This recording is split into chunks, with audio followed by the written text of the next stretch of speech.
pesquisa, a aplicação de conhecimento e de tecnologia para o desenvolvimento humano.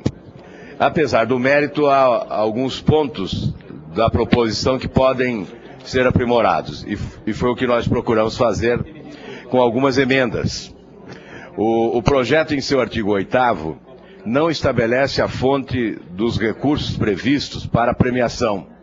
Por meio de emenda, estamos definindo que essa fonte seja o Fundo Nacional de Desenvolvimento Científico e Tecnológico, instituído pelo Decreto-Lei nº 719, de julho de 69, e restabelecido pela Lei 8.172, de 18 de janeiro de 91. É essencial que se estabeleça, que se institua, que seja previsto a fonte de recursos para sustentar a premiação.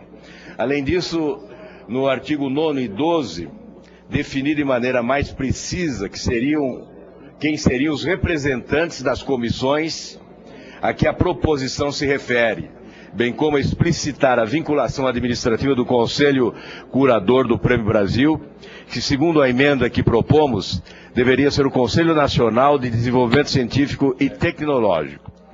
Portanto, são alguns ajustes no texto que aprimoram a proposta da senadora Marisa, e desta forma nós imaginamos que ela fica irretocável sob o ponto de vista do mérito e da legalidade e da conveniência.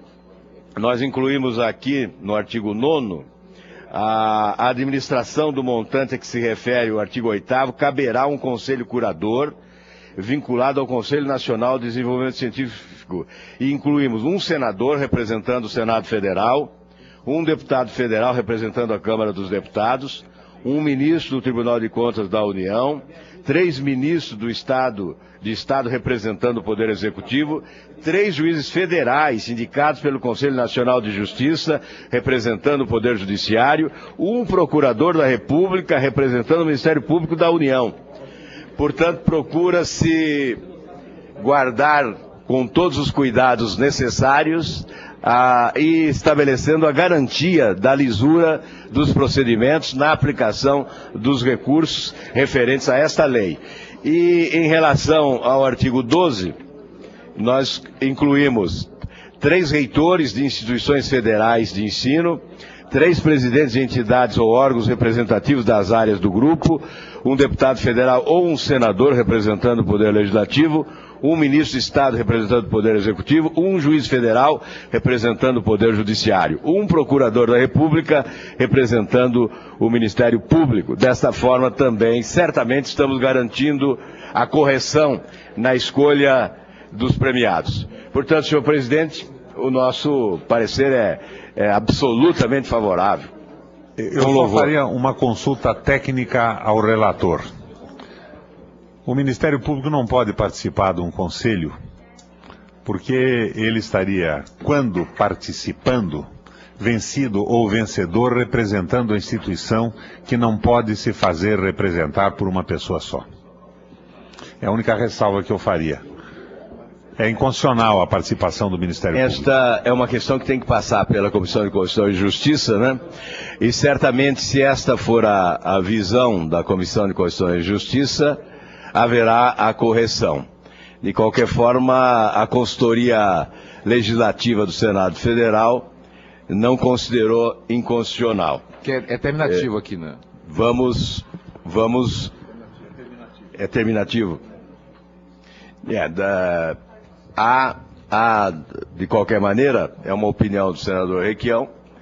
Nós consultamos a consultoria especializada do Senado Federal a respeito, que não encontrou vício de juridicidade ou de constitucionalidade na inclusão de um procurador da República representando o Ministério Público da União, quando se trata de verificar a aplicação dos recursos.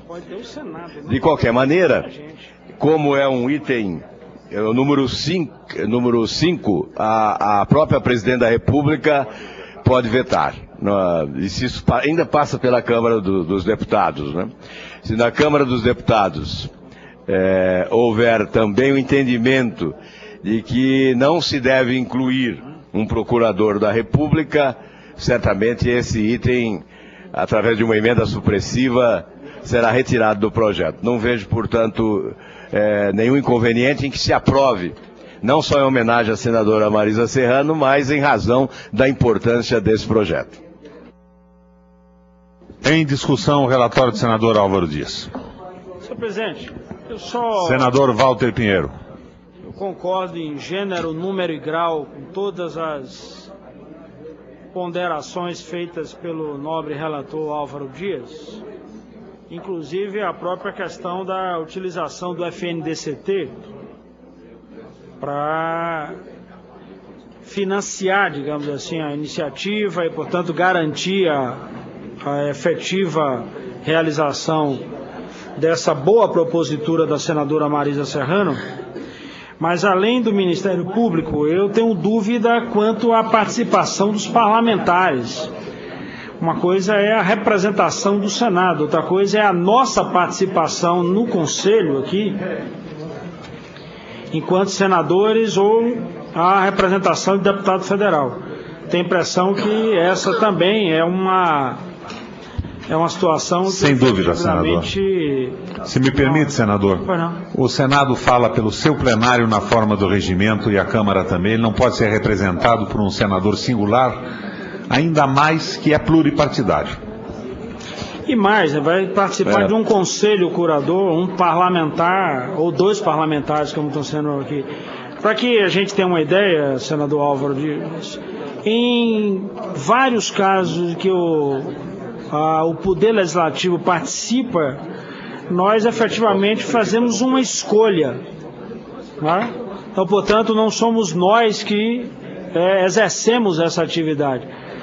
O Senado pode participar. Então, essa é uma dúvida a partir, inclusive, da característica desse Conselho da participação. Então...